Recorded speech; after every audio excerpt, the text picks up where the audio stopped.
Hey everyone, before we jump into this week's video, I just wanted to explain where I've been for the last few months. Unfortunately, this video was too big for my old computer to handle. I couldn't edit it, I just too much, and so I put video editing on the back burner. And so this video that I filmed in late August has just been waiting. And so if you're wondering why I'm in the woodturner's uniform of shorts and flip-flops, it's because I filmed this in late August and I've just been waiting to have a computer able to edit it. And now that I have, I've put this video together and hopefully enjoy it. If you do, please give the video a like. If you don't like what you're seeing, please subscribe to the channel. And with that said, let's jump in and see this build.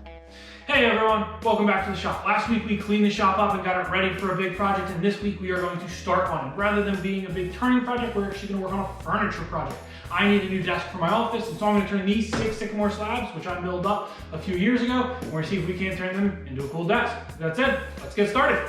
And so here we have it. We have our boards laid out. The 5 boards on the bottom are the roughest of the boards. They're the most cracking, the most punkiness, the most rot, and the front edges of them are in the worst shape. The 6 board sitting up here on the top is actually the best of them. Seems to be the most solid, and the front edge of it is the one that I like the most. And because I'm actually going to cut and keep a live edge on the front of this board, that was a rather important feature for me. And so this top one, we will be pulling this front live edge off of, whereas these other slabs, I'm going to be cutting out pendant sections so we can run into the jointer and planer, add them onto the back so that we can get that final width that I am looking for. And so at the moment, all we're going to do is cut these down into length. I can feed them through my jointer and planer, and then we'll get over to the jointer and planer and start working through.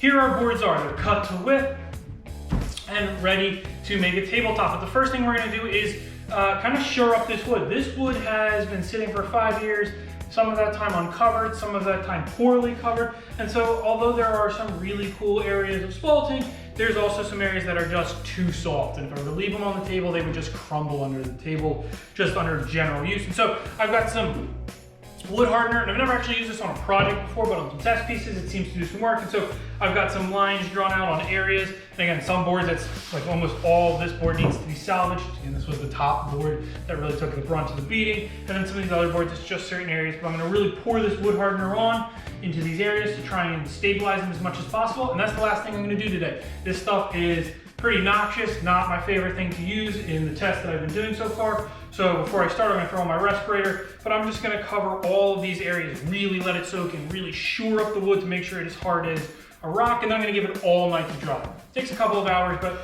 I'm gonna give it the rest of the day. I'll come back tomorrow and I'll have these boards totally rock hard.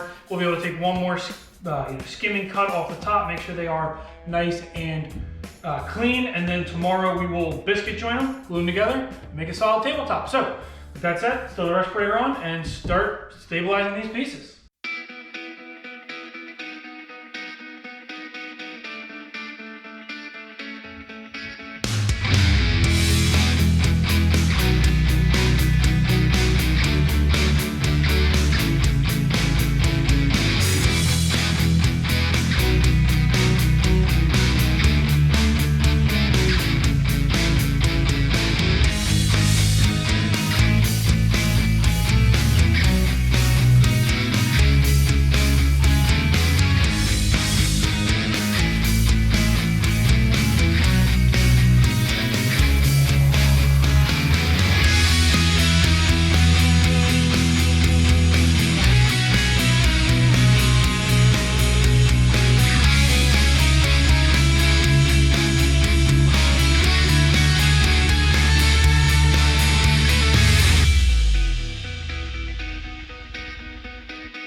in the clamps drying, let's start talking about the base. I bought an old Singer treadle sewing machine base a few years ago, and then I just threw it under the bench saying one day I will get to it. And today is that day. I've always wanted to use these to make a table, but the problem is that sewing machines are rather narrow. And being a tall person, I tend to feel pretty tight, and I've never wanted to make a table that narrow. And so I recently saw a table for sale on a local Craigslist ad, and I'll put a picture up right here, where you can actually see where they extended the base out using some threaded rod. So you still get the look of a vintage sewing machine table base, but you do not have that width constriction. And so we're gonna try that with this. Now, the first thing I do have to do though is sandblast all of these parts, because one, some of them are seized shut, and this will give me better access to see if I can't loosen them up. But the other problem is that this is quite rusty. And so this will allow me to take everything down to bare metal, and then we will repaint everything back to its original style. And because this is 28 inches high, it's about perfect desk height. And so we'll be able to take this and basically screw it right onto the base of the table, and we'll have instant table legs that have a cool industrial sewing vibe, which is, kind of what I'm looking for. So with that said, let's get these down to the sandblaster, clean them up, and see what we've got.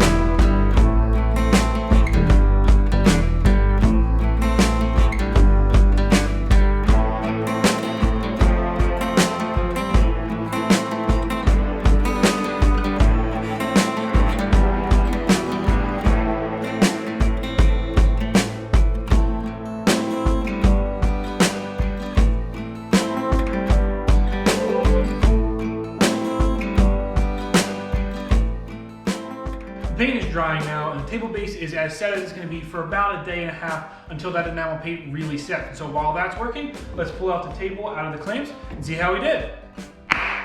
So here it is, out of the clamps and ready to work. We have to flatten this slab just because everything shifts a little bit when you're gluing, just to give those perfect smooth lines and transitions between each of the boards, and also take off all this glue squeeze out that we got. And then what we're gonna do is epoxy fill. So I've got a big pocket up here, a little pocket in the back, and a huge crack on that far corner. And all of those need to be filled with epoxy to, one, stabilize them to make sure that they don't cause any damage to the final product, but also to ensure we have a nice smooth surface. This is going to be a work desk, and the last thing you want to be doing is writing something in your pen to pierce through a hole because we didn't fill it.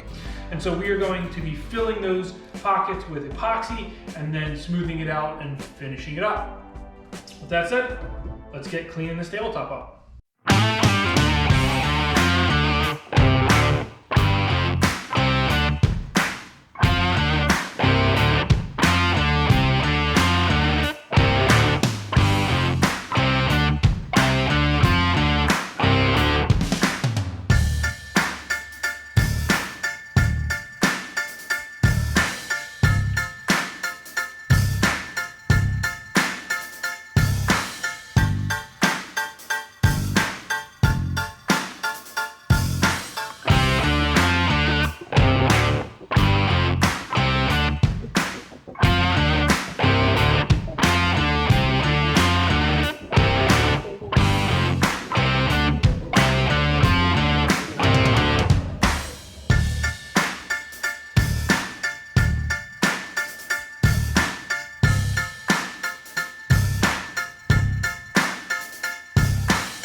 our finished top. So we cut the ends down so that we have a nice 48-inch wide top, and then we sanded it. I start with the bottom and the outer edges, sanded those all to 400 grit, flipped it over, put it on a pad so that the bottom didn't get too scratched up, and then we just sanded the top to 400 grit, as well as rounding over the front and side edges. So we got a nice, smooth, sanded round over it. So this table is almost done. All we have to do is put a finish on it, and then we have to assemble the table base and put it together, and we'll have our finished desk. So for now, this table is actually gonna get put to the side so that we can assemble the base, get our base ready, and get the mounting holes drilled and set, so that as we finish it, the entire wooden area, everything inside the screw holes, all of it has a nice coat of finish on it so that it'll last for years to come. So with that said, we're gonna move the tabletop off to the side, we're gonna get the bench parts and start putting together the bottom.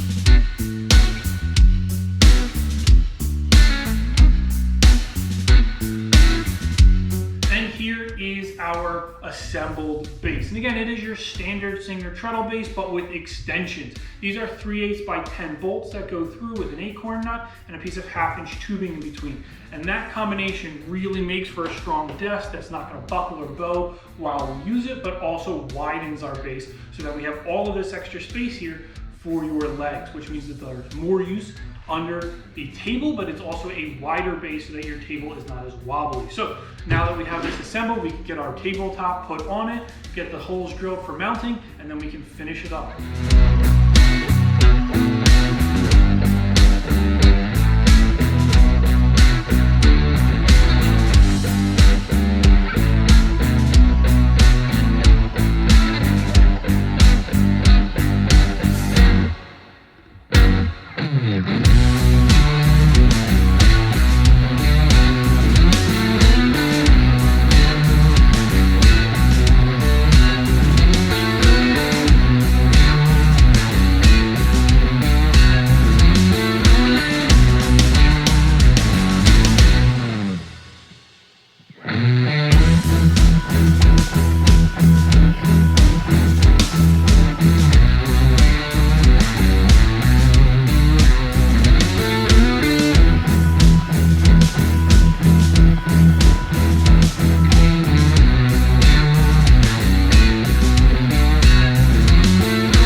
All ready to get put into its final spot and ready to get fully finished. Again, none of the treadle assembly is in the bottom, and obviously it is not going to live in my workshop. So from here, we're going to take it over to its new home, and I'll show you it fully assembled. And here we are with the finished desk, and it is in its finished location where it's been for about 6 months now. Over all of quarantine, this has been where I have worked every single day, and I can tell you this desk is amazing. It is exactly what I needed to do. It's just wide enough that I have plenty of work surface, but not too wide to take up too much space. And the gap between the treadle legs has been fantastic. Plenty of room to move side to side without feeling constrained by the base.